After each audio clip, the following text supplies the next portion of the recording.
بسم الله الرحمن الرحيم الحمد لله والصلاة والسلام على رسول الله وعلى آله. Assalamu alaikum wa rahmatullahi wa barakatuh. Today I'm going to be sharing with you something very important in the Arabic alphabet. When you're learning Arabic regarding the attributes, the characteristics of the letters. We know in Arabic that the letters have exit point, which is called the makharijul huruf, the exiting point of the letters. And the letters also have descriptions, which is called sifatul huruf, the description of the letters. From the description of the letters, from the descriptions of the letters is a tafkheem, meaning heaviness. You have some letters that are letters of Tafkheem, letters that have a heavy sound when you're pronouncing them. It is also called the full mouth letters. It is also called the full mouth letters. That is because when you're pronouncing the letters, you mix it heavy. You mix the letter heavy. So these letters that are the letters of Tafkheem, the heavy letters are the Kha, as you can see here, the Kha, the Sa, the Da, the Ra, the Ta, the Qa, and the Dha. You see how I'm pronouncing it? I'm making it heavy. Those who don't know the quality or the description of these letters, they usually pronounce this as Kha. They say Kha, Sa, Da, Ra, Ta, Qa, Dha, or Dha. But that is not the correct and right way to pronounce them. These letters, when you're pronouncing them, you pronounce them with heaviness. So here, instead of saying Kha, you say Kha. See, if you say Kha, then you have to make it heavy. That is not a full mouth.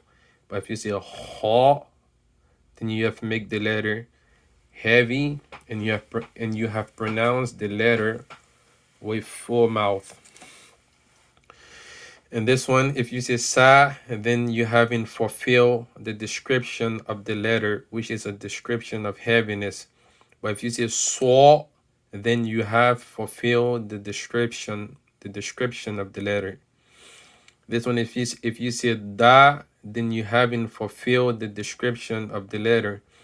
But if you say Da, then you have fulfilled the description of the letter, which is a description of heaviness. This one, if you say Ra, then you haven't fulfilled the description of the letter, the description of heaviness.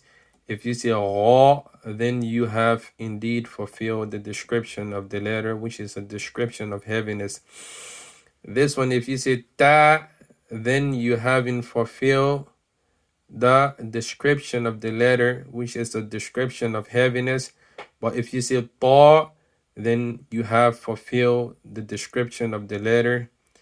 This one, if you say Qa, then you haven't fulfilled the description of the letter, which is a description of heaviness. But if you say Qa, then you are correct. You have fulfilled the description of the letter. This one, if you say Dha, then you haven't fulfilled the description of the letter, which is a description of heaviness. And you have even changed it to another letter. But if you say Dha, then you have indeed fulfilled the description of the letter. So again, it's Kha, Sa, Da, Ra, Ta, and Qa, Dha. So what would be an example using this one? Example would be Khalidina. Surah An-Naba, جزاؤهم عند ربهم جنات عدن تجري من تحتها الأنهار خالدين فيها أبدا. Instead of saying خالدين, you say خالدين. And this one is saw. صبروا. Instead of saying sabaru, you say صبروا. الذين صبروا. This one is the example is Surah Al-Fatiha. غير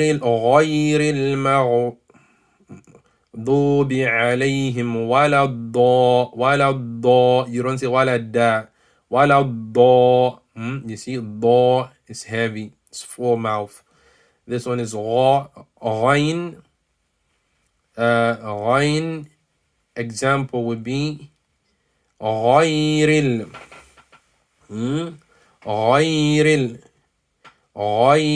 غين فتحة غير غا. This one is طاء.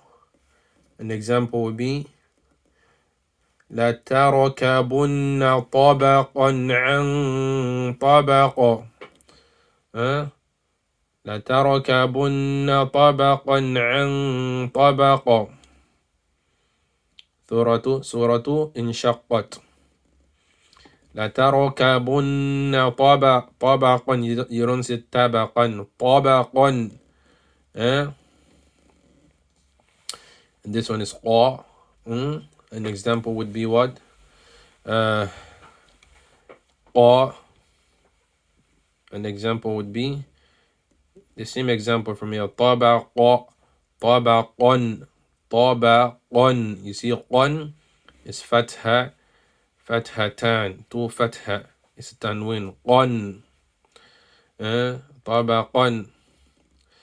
And this one is ضا. An example will be والظالمين والكافرون هم الظالمون. هم الظالمون. هم الظالمون. You don't say ظالمون or ظالمون. So that is an example. And also included among the heavy letters are the lam and the ra. But the lam and the ra are included with conditions. So the condition for the lam is that there has to be a fatha or dumma just before the lam. And this is especially for the lafzul jalala, meaning the majestic name. The majestic name is the name of Allah subhanahu wa ta'ala. So for example, you say Allahu. You don't say Allahu.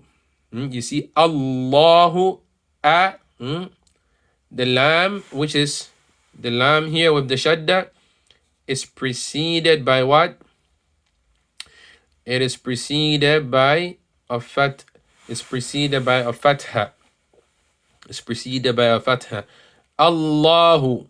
And for example, if you want to use it for a dhamma before the lafz al-jalala, mulkullahi.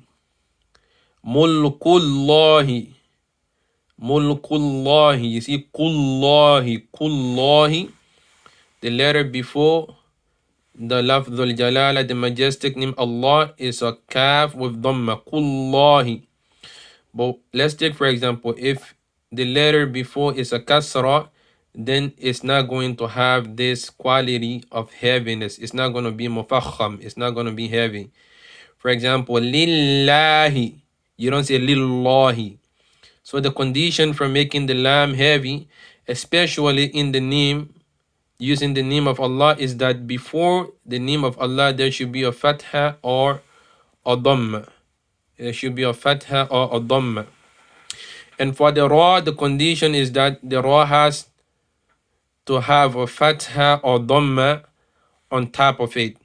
The ra has to be a ra with a fatha or a ra with a dhamma, not a ra with a kasra, okay? Rabbil alameen. For example, you say alhamdulillahi. You say Rabbil. You don't say Rabbil. You see, the ra has a fatha. Rabbil alameen. And then also if it has a dhamma. If it has a what? If it has a dhamma. You see, example would be الذين صبروا. So the ra has to have a fatha or a dumma in order for it to be a letter of tafkheem, heavy. And the lam, especially for the name of Allah, has to be preceded by a fatha or a dumma. And these are the letters of Tafkheem, the heavy letters. 1, 2, 3, 4, 5, 6, 7. And these two with the conditions mentioned. Alhamdulillahi Rabbil Alameen.